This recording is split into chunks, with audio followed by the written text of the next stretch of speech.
A esquerda e o comunismo vêm tentando dominar o Brasil há muitos e muitos anos. E uma das maiores mentiras pregadas para os brasileiros é exatamente que o regime militar teria sido uma, abre aspas, ditadura, fecha aspas. Fato é que ditadura o Brasil nunca viveu, e sim viveu um regime militar, embora se você pegar aí as pesquisas, todas as mídias da esquerda pregam a mesma história. Regime militar nunca mais, bababá, bababá. Entenda por quê neste vídeo. Eu ia dar uma explicação rápida, mas eu prefiro trazer para vocês um artigo que eu vou ler aqui, que eu acho muito resumido, muito claro. Se você quer saber a história real em relação à ditadura no Brasil, que nunca aconteceu, e sim um regime militar, você vai saber por quê. Eles aprenderão que em 64 o país viveu em tempos de ditadura, comandada por militares fascistas que instalaram uma sanguinária ditadura no país, matando e torturando pessoas que amavam sua própria pátria, suas famílias e o povo brasileiro. Ponto final. Os livros não dizem que, se não fossem os militares, em 1964, hoje o Brasil estaria vivendo um regime comunista, igual ou até pior, que Cuba e também Venezuela, onde o povo passa fome e vive em situação de miséria. Bom, meu único objetivo é possibilitar que aqueles que foram ensinados e doutrinados aí pelos seus professores, parentes, amigos ou pela mídia, que o movimento 64 foi um golpe desfechado pelos bandidos contra os mocinhos, possam receber informações exatas e objetivas e que, com esse conhecimento, possam traçar o rumo de suas vidas e, quem sabe, de seu país. O que foi realmente o que eles chamam de ditadura em 1964 aqui no Brasil? Vamos lá. Em 1922, ano que foi criado no Brasil o Partido Comunista, em 22. Em 1935, os comunistas brasileiros tentaram dar um golpe para transformar o Brasil num país comunista, mas eles falharam. Até que, em 1937, os comunistas estavam na legalidade. Então, em 10 de novembro de 1937, Getúlio Vargas deu um golpe e implantou no país uma ditadura que foi denominada Estado Novo.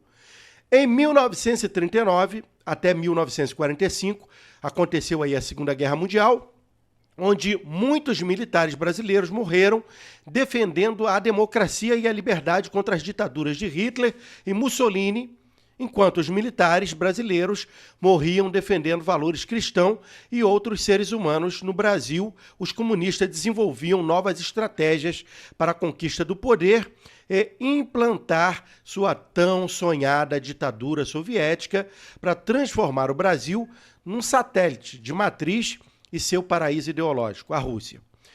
Novos termos, novas estratégias foram adotadas, luta democrática, socialismo, esquerda, frente ampla, aliança de libertação nacional e muitos outros termos aí que para aglutinar aí idealistas ingênuos e mal informados para conquistar o poder e dar assim a extinguir todos os partidos, a democracia, a liberdade de expressão e implantar a denominada ditadura do proletariado.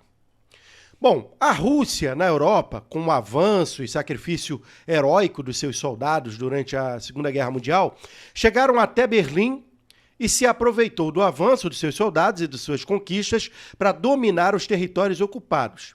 Encerrada a guerra, em 1945, literalmente dividiram o mundo ao meio, né? Dois blocos se formaram naquele período, um denominado capitalista e o outro foi denominado socialista, separado então a famosa esquerda e direita.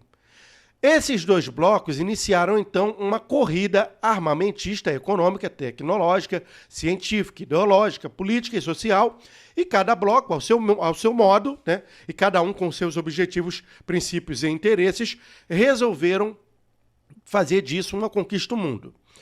Bom, e isso se deu o nome de Guerra Fria, isso em 1º de janeiro lá de 1959, né, sob a liderança do então Fidel Castro, que é sim um ditador adorado por Lula, e o tal Che Guevara, tá? Esquerdista, matava aí gays, etc., matou milhões de pessoas.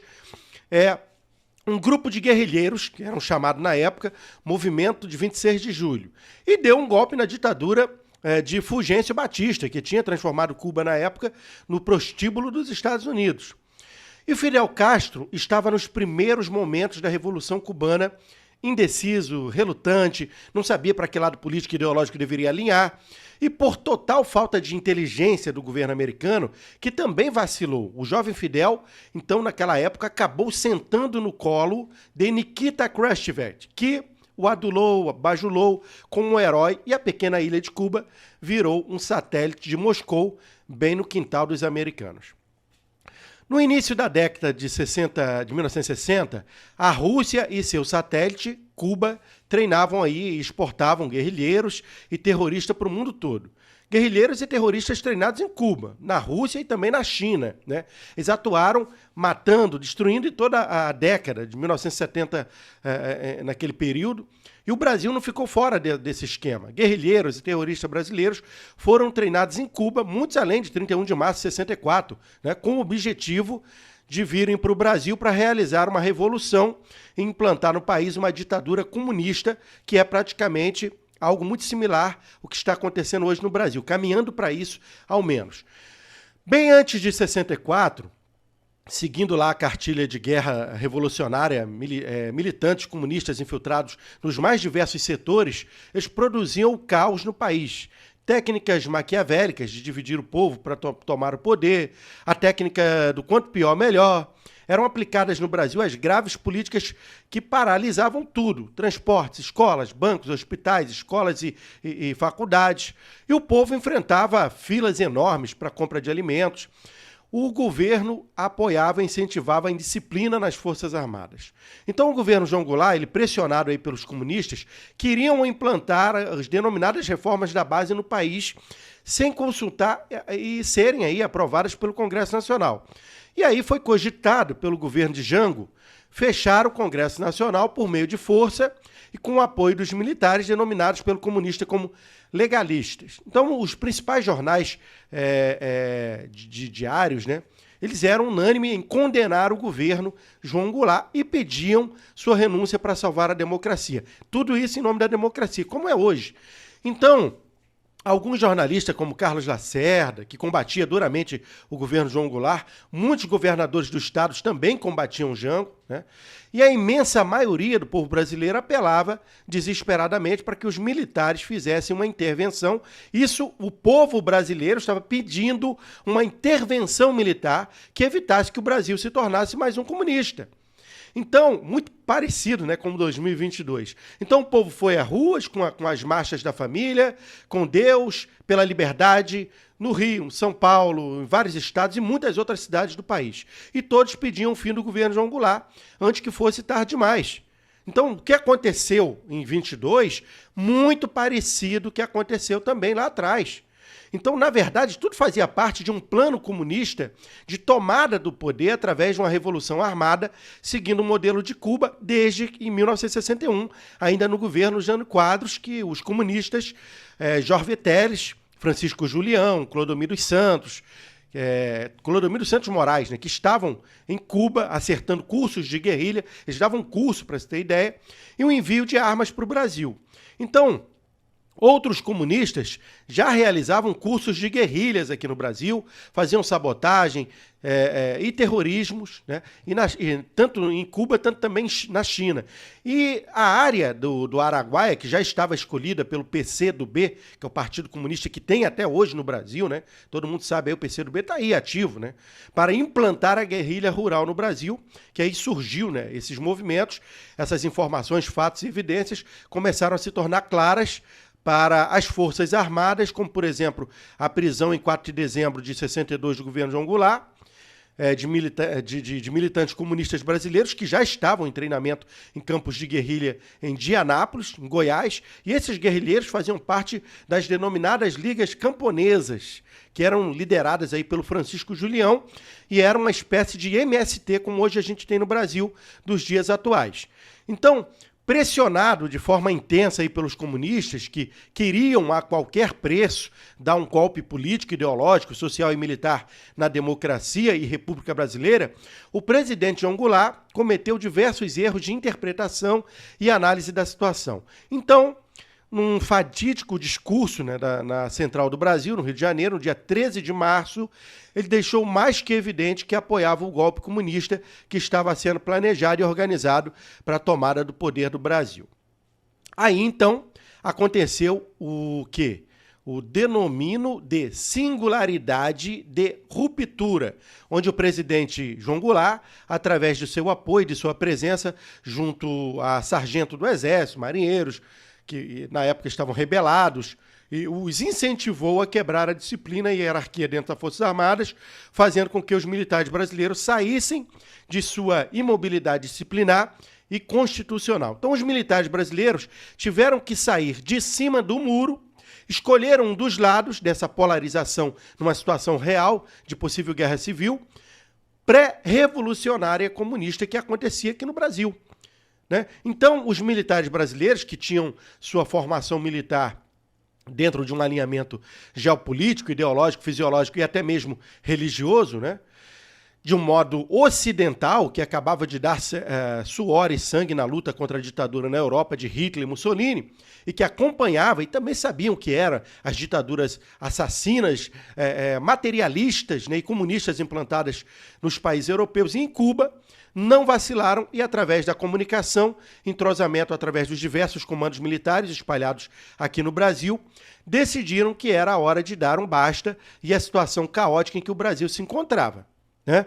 E aí foi assim que, tomando a iniciativa, o GAL, Olímpico de Mourão Filho, saiu de Juiz de Fora, em Minas Gerais, colocou seus tanques de guerra na estrada e seguiu em direção ao Rio de Janeiro, que era a capital do Brasil na época, para depor o governo de João Goulart. Então, o presidente João Goulart, ele deslocou-se para o Rio Grande do Sul e ficou em sua decisão de reagir ou não aos militares, mas não reagiu. Então, para evitar uma guerra civil, e ciente da vontade determinada, corajosa, e eu diria irreversível, né, da esmagadora maioria do povo brasileiro que clamava pelo exército na rua, que não aceitava mais o caos no país e que o Brasil, os brasileiros, se transformassem em escravos da ditadura comunista, o presidente João Goulart abandonou o governo e seguiu em direção ao Uruguai. Então, dentro desses fatos históricos, amplamente registrados por jornais, revistas, registros e depoimentos de testemunhas, né, que viveram todos aqueles dias, podemos concluir de forma clara e absolutamente honesta e livre de qualquer sentimento ou alinhamento político que no dia 31 de março de 1964, curiosamente a mesma data deste domingo que eu estou gravando para vocês essa informação, não ocorreu golpe no Brasil, como defende a esquerda e a maioria da imprensa e de vários sites que aí estão publicando no Google sobre esse regime militar considerado golpe, que não foi golpe. Mas sim aconteceu, eu diria, um contragolpe, a tentativa de golpe que estava sendo preparada e já sendo executada por comunistas brasileiros sobre as ordens das ditaduras comunistas da Rússia, Cuba, China, que ali estavam alinhados, como até hoje estão novamente. Né? Então, abra o olho aí, brasileiro, preste atenção. Então, no dia 31 de março de 1964, não foi golpe ou revolução, nada disso. Na verdade, foi um contragolpe, foi uma reação militar contra o golpe do comunismo no Brasil. Isso aí, a Globo, essas mídias sujas, ninguém vai falar. Então, dia 31 de março de 64, os militares comunistas, aliás, os militantes comunistas que viram seus planos frustrados no Brasil, desencadearam através de ações de guerrilha e terrorismo, como, por exemplo, o atentado ao aeroporto de Guararapes, salvo engano, em 1966, lá no Recife. Teve também bomba no quartel do general do Exército em São Paulo, em 68. O atentado contra o consulado americano, o assassinato do industrial dinamarquês René Albert Boylense, do capitão do Exército dos Estados Unidos Charles Rodney Chandler, inúmeros assaltos a bancos, sequestros de embaixadores estrangeiros do Brasil e assassinatos de inexperientes recrutas em ataques a quartéis. Tudo isso a esquerda fez aqui no Brasil.